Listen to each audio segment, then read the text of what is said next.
हरे कृष्णा। जगत गुरु श्रील प्रभुपाद की जय। अनंत कोटि वैष्णवों की जय। आज हम भगवत गीता के 6ठे अध्याय के श्लोक संख्या 30 का अध्ययन करने जा रहे हैं। 6ठे अध्याय का नाम है ध्यान योग और इस अध्याय में हमने पतंजलि योग अभ्यास के द्वारा इंद्रियां, मन तथा बुद्धि को संयमित करके हृदय के भीतर बैठे परमात्मा के दर्शन करने की विधि को सीखा है। इस विधि में पतंजलि योग सूत्र में यम, नियम, आसन, प्राणायाम, प्रत्याहार, धारणा, ध्यान तथा समाधि के विषय में हमने जाना है। यदि आपने पिछले श्लोकों का वीडियो नहीं देखा है तो अवश्य ही देखिएगा, क्योंकि भगवान ने बहुत ही क्रमबद्ध तरीके से बताया है कि हम समाधि के स्तर तक कैसे पहुंच सकते हैं। आज के श्लोक में भगवान हमें बताने वाले हैं कि उस योगी के विषय में जिसने पतंजलि योग सूत्र के अत्यधिक कठिन साधन का पालन किया है और समाधि की अवस्था पर पहुंच गया है। ऐसे योगी को क्या लाभ मिलेगा इतनी कठिन तपस्या करने के बाद। पतंजलि योग के अनुसार व्यक्ति को अकेले एकांत स्थान पर कुशा का आसन बिछाकर पूर्ण रूप से ब्रह्मचर्य का पालन करके तथा निडर होकर बिल्कुल सीधे बैठकर नाक की अग्र भाग में ध्यान लगाना होता है। यदि किसी कारण से मन भौतिक विषयों में चला जाए तो मन को वहाँ से खींचकर लाकर फिर से यम, नियम, आसन आदि पूरी प्रक्रिया फिर से करने के लिए कहा गया है। यह विधि अत्यंत कठिन है और आज के समय में तो बिल्कुल भी असंभव है, लेकिन फिर भी भगवान बता रहे हैं कि यदि कोई समाधि के स्तर तक पहुंच जाता है और वहाँ स्थित हो जाता है तो उसे क्या प्राप्त होता है। आइए हम मिलकर श्लोक संख्या 30 का वाचन करते हैं। यो मां पश्यति सर्वत्र सर्वं च मयि पश्यति तस्या अहं न प्रणश्यामि स च मे न प्रणश्यति। यो मां पश्यति सर्वत्र सर्वं च मयि पश्यति तस्याहं न प्रणश्यामि स च मे न प्रणश्यति। यो मां पश्यति सर्वत्र सर्वं च मयि पश्यति तस्याहं न प्रणश्यामि स च मे न प्रणश्यति। भगवान कह रहे हैं कि जो मुझे सर्वत्र देखता है, यो माम पश्यति सर्वत्र, और सब कुछ मुझ में देखता है, सर्वम च मयि पश्यति, उसके लिए न तो मैं कभी अदृश्य होता हूँ, तस्याहं न प्रणश्यामि, और न वह मेरे लिए अदृश्य होता है। स च मे न प्रणश्यति। भगवान ने कहा, यो माम पश्यति सर्वत्र सर्वं च मयि पश्यति तस्याहं न प्रणश्यामि स च मे न प्रणश्यति। आइए अब इस महत्वपूर्ण श्लोक को श्री विश्वनाथ चक्रवर्ती ठाकुर के अन्वय को पढ़कर समझते हैं। श्री विश्वनाथ चक्रवर्ती ठाकुर की जय। यह जो माम मुझे सर्वत्र सभी भूतों में पश्यति देखते हैं, सर्वम च और सभी को मयि मुझ में पश्यति देखते हैं, अहम मैं तस्य उनके लिए न प्रणश्यामि अदृश्य नहीं होता हूँ, स च वे भी मैं मेरे लिए न प्रणश्यति, अदृश्य नहीं होते हैं। विश्वनाथ चक्रवर्ती ठाकुर कह रहे हैं कि भगवान कह रहे हैं कि जो सभी भूतों में मुझे और मुझ में सभी भूतों को देखते हैं, उनके लिए मैं अदृश्य नहीं होता हूँ और वे भी मेरे लिए अदृश्य नहीं होते हैं। भूतों का अर्थ है सभी जीव आत्माओं के लिए कहा गया है। तो भगवान ने कहा कि जो मुझे सभी भूतों में देखते हैं और सभी को मुझ में देखते हैं, मैं उनके लिए अदृश्य नहीं होता हूँ, वे भी मेरे लिए कभी भी अदृश्य नहीं होते हैं। श्रील विश्वनाथ चक्रवर्ती ठाकुर कह रहे हैं कि अपरोक्ष अनुभवी साधकों के लिए भगवान अदृश्य नहीं रहते तथा वैसे साधक भी भगवान के लिए कभी अदृश्य नहीं होते, अर्थात सर्वदा परस्पर साक्षात्कार के कारण वे उपासक कभी भ्रष्ट नहीं होते।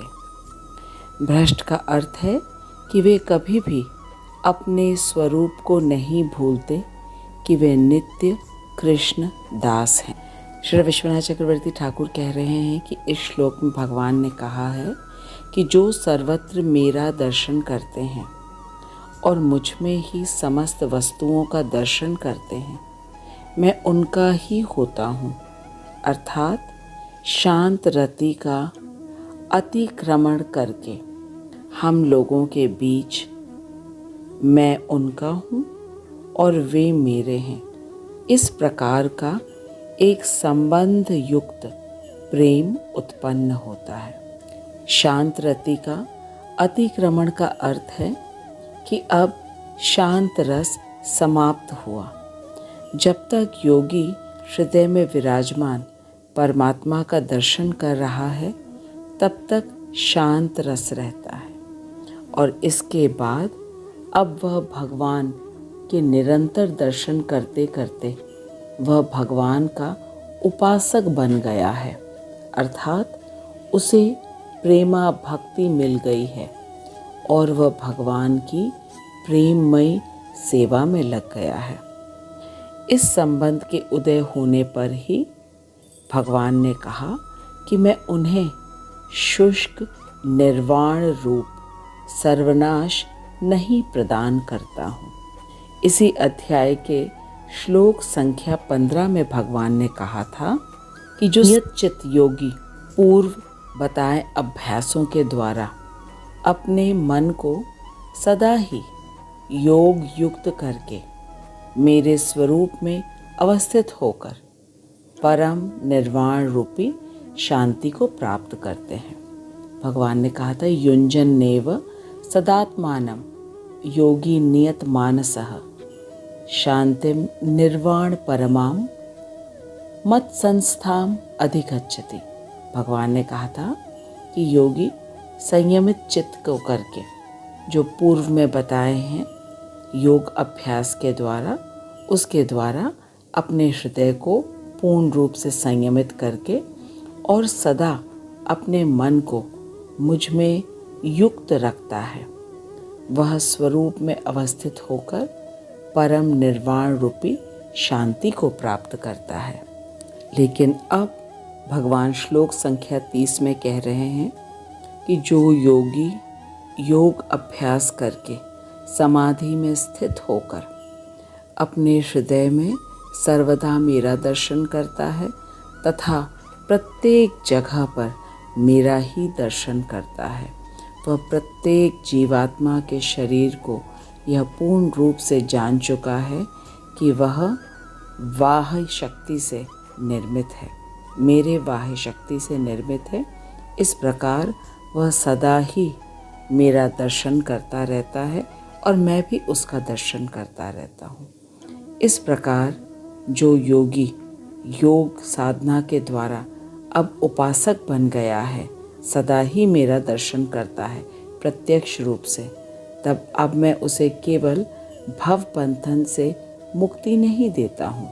भव बंधन से मुक्ति का अर्थ है निर्वाण प्रदान करना, अब मैं केवल उसे भव बंधन से मुक्ति नहीं देता हूँ, बल्कि वह मेरे धाम में आ जाता है, जहाँ वह हमेशा मुझे देखता है और मैं उसे देखता हूँ। और यह सुख मिलता है एक योगी को उपासक बनने के बाद। भगवान ने कहा कि वे मेरे दास होने के कारण और कभी भी नष्ट नहीं हो सकते। नष्ट न होने का अर्थ है कि अब उन्हें भगवान का धाम मिलता है, जहाँ वह भगवान की प्रेममयी सेवा करते हैं और प्रेममयी सेवा करके उन्हें सुख प्राप्त होता है। यह एक योगी को उपासक बनने के बाद ही प्राप्त होता है। श्री विश्वनाथ चक्रवर्ती ठाकुर की जय। आइए अब हम श्रीला प्रभुपाद के तात्पर्य को पढ़ के और सरल रूप से आज के श्लोक को समझते हैं। श्रीला प्रभुपाद कह रहे हैं कि कृष्ण भावना भावित व्यक्ति भगवान कृष्ण को सर्वत्र देखता है और सारी वस्तुओं को कृष्ण में देखता है। ऐसा व्यक्ति भले ही प्रकृति की पृथक पृथक अभिव्यक्तियों को देखता प्रतीत हो, किंतु वह प्रत्येक दशा में इस कृष्ण भावनामृत से अवगत रहता है कि प्रत्येक वस्तु कृष्ण की शक्ति की अभिव्यक्ति है।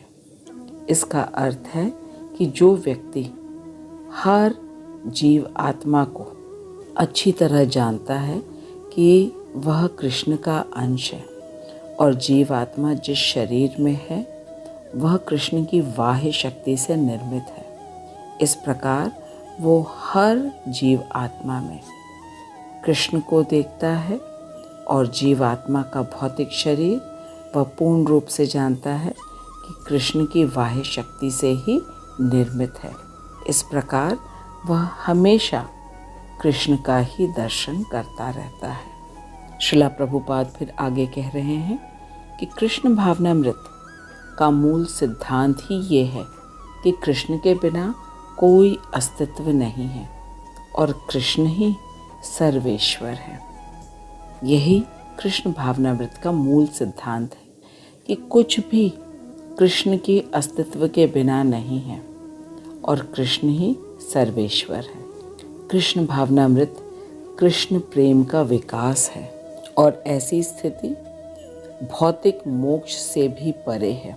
जो इस बात को समझ जाता है कि कृष्ण भावनामृत कृष्ण प्रेम का विकास है और कृष्ण सर्वेश्वर हैं और कुछ भी कृष्ण के बिना नहीं है, ऐसी स्थिति में जो पहुंच जाता है, यह स्थिति भौतिक मोक्ष से भी परे है। प्रभुपाद आगे कह रहे हैं कि आत्म साक्षात्कार के ऊपर कृष्ण भावनामृत की इस अवस्था में भक्त कृष्ण से इस अर्थ में एक रूप हो जाता है कि उसके लिए कृष्ण ही सब कुछ हो जाते हैं। आत्म साक्षात्कार का अर्थ है कि मैं आत्मा हूँ और कृष्ण भावनामृत होने का अर्थ है कि मैं आत्मा हूँ और कृष्ण का अंश हूँ और मैं नित्य कृष्ण दास हूँ। इस ज्ञान के होने पर एक योगी पूर्ण रूप से कृष्ण भावनामृत हो जाता है, वह भक्त बन जाता है और भक्त प्रेममय कृष्ण से पूरित हो उठता है, परिपूर्ण हो जाता है।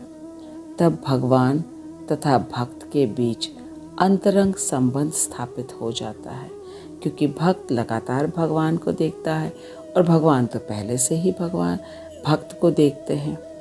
उस अवस्था में जीव को विनष्ट नहीं किया जा सकता और न भगवान भक्त की दृष्टि से ओझल होते हैं। स्पष्ट रूप से बताया है कि एक बार आत्म साक्षात्कार से पूर्ण स्वरूप में जो योगी स्थित हो जाता है, फिर वह कभी भ्रष्ट नहीं होता। इसका अर्थ है कि उसे हमेशा ये ज्ञान रहता है कि वह नित्य कृष्ण दास है और उसका एकमात्र कर्तव्य है कि वह निरंतर कृष्ण की प्रेममयी सेवा करे। इस प्रकार वह हमेशा भगवान का दर्शन करता है, हर जगह, हर स्थान पर, हर समय, और भगवान भी हमेशा ही उसका दर्शन करते रहते हैं। दोनों ही भगवान और भक्त एक दूसरे की आँख से कभी ओझल नहीं होते। कृष्ण में तादात्म्य होना आध्यात्मिक लय अर्थात आत्म विनाश है। भक्त कभी भी ऐसी विपदा नहीं उठाता। यहाँ पे ये जानना आवश्यक है कि जो लोग निर्विशेषवादी होते हैं, जो भगवान के साकार रूप को नहीं मानते, भगवान के निराकार रूप को ही मानते हैं, वे ये चाहते हैं कि वे भगवान के अस्तित्व में, भगवान के निराकार अस्तित्व में वे विलीन हो जाए। लेकिन भक्त कभी ये नहीं चाहता है। श्रील प्रभुपाद हमें ब्रह्म संहिता से बता रहे हैं, प्रेमांजन छुरित भक्ति विलोचनेन संतः सदैव हृदयेषु विलोकयन्ति यम श्याम सुंदरम अचिन्त्य गुणस्वरूपम गोविंदम आदिपुरुषम तमहम भजामि।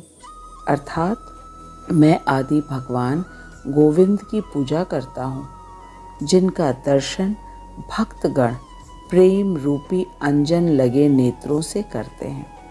वे भक्त के हृदय में स्थित श्याम सुंदर रूप में देखे जाते हैं।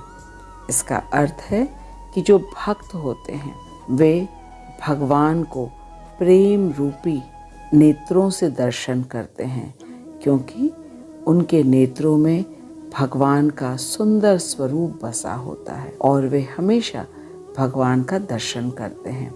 और वे भक्त अपने हृदय में सदा ही श्याम सुंदर रूप का दर्शन करते हैं।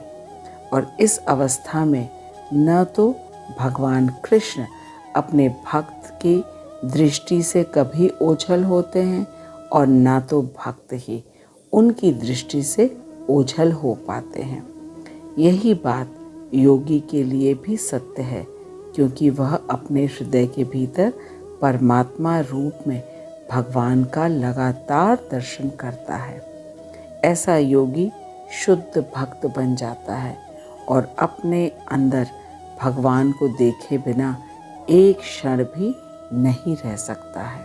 तो हमने देखा कि भगवान ने हमें बहुत ही क्रमबद्ध तरीके से बताया है कि एक योगी कैसे उपासक बन गया, उसकी उन्नति हो गई ध्यान योग का निरंतर अभ्यास करके। अब वह लगातार भगवान को देखता है प्रत्यक्ष रूप में, और भगवान तो पहले से ही उसे प्रत्यक्ष रूप में देख ही रहे हैं। इस प्रकार उसका भगवान के साथ संबंध प्रेम पूर्वक सेवा का हो गया। ध्यान योग की समाधि की अवस्था में वह भगवान को अपने हृदय में विराजमान परमात्मा स्वरूप में दर्शन कर रहा था, और साथ ही उसे अपने स्वरूप का भी पूर्ण ज्ञान हो गया कि वह नित्य कृष्णदास है। जब उसे अपने स्वरूप का ज्ञान हो गया, तब वह यह भी जान गया कि प्रत्येक जीवात्मा के साथ भगवान परमात्मा के रूप में उसके हृदय में विराजमान है, तथा प्रत्येक जीवात्मा का भौतिक शरीर पंच तत्व से निर्मित है, और यह पंच तत्व पृथ्वी, जल, वायु, अग्नि तथा आकाश ये भगवान की। इस योगी को अब यह पूर्ण ज्ञान हो गया कि इस सृष्टि में सब कुछ कृष्ण की बाह्य शक्ति द्वारा ही निर्मित है। इसलिए वह हर स्थान पर और हर समय भगवान का दर्शन करता है। इसी को कहते हैं कृष्ण भावना भावित होना। ऐसा योगी जो अब भगवान का नित्य उपासक बन गया है, उसको भगवान अपनी प्रेमा भक्ति देते हैं, जिसे प्राप्त कर वह नित्य सुख में मग्न रहता है और प्रेम पूर्वक भगवान की सेवा करता है। ऐसे उपासक को भगवान मोक्ष नहीं प्रदान करते हैं, जो कि प्रेमा भक्ति के स्तर से बहुत ही निम्न है। मोक्ष का अर्थ है केवल भव बंधन से मुक्ति, लेकिन भगवान ऐसे भक्त को अपने धाम में स्थान देते हैं, क्योंकि अब वह ध्यान योग का साधन करते करते शुद्ध भक्त बन गया है और भगवान को देखे बिना वह एक क्षण के लिए भी नहीं रह पाता है। हम सभी अवश्य ही अनुभव कर रहे हैं कि भगवान हम सबको कैसे कर्म योग के द्वारा इंद्रियां, मन तथा बुद्धि को शुद्ध करके दिव्य ज्ञान योग में प्रवेश कराया और ज्ञान योग में हमें पूर्ण ज्ञान मिला कि इस भौतिक जगत की प्रत्येक वस्तु अस्थायी है और हमें ये अस्थायी वस्तुएं या व्यक्ति कभी भी आनंद नहीं दे सकते। फिर भगवान ने हमें ध्यान योग में पतंजलि योग सूत्र के द्वारा हृदय में विराजमान परमात्मा का दर्शन करने की विधि को बताया, ताकि हम पूर्ण रूप से अपने स्वरूप में स्थित हो जाएं और भक्ति योग के लिए योग्य हो जाएं। अब कुछ ही समय के बाद 7वां अध्याय आरंभ होगा और 7वें अध्याय से लेकर 12वें अध्याय तक भगवान ने भक्ति योग के विषय में श्रील प्रभुपाद हमें बता रहे हैं कि कोई भी व्यक्ति अपनी इंद्रिय, मन, बुद्धि को शुद्ध किए बिना भक्ति में प्रवेश कर ही नहीं सकता, क्योंकि भक्ति तो मन की क्रिया है और मन अत्यंत चंचल है।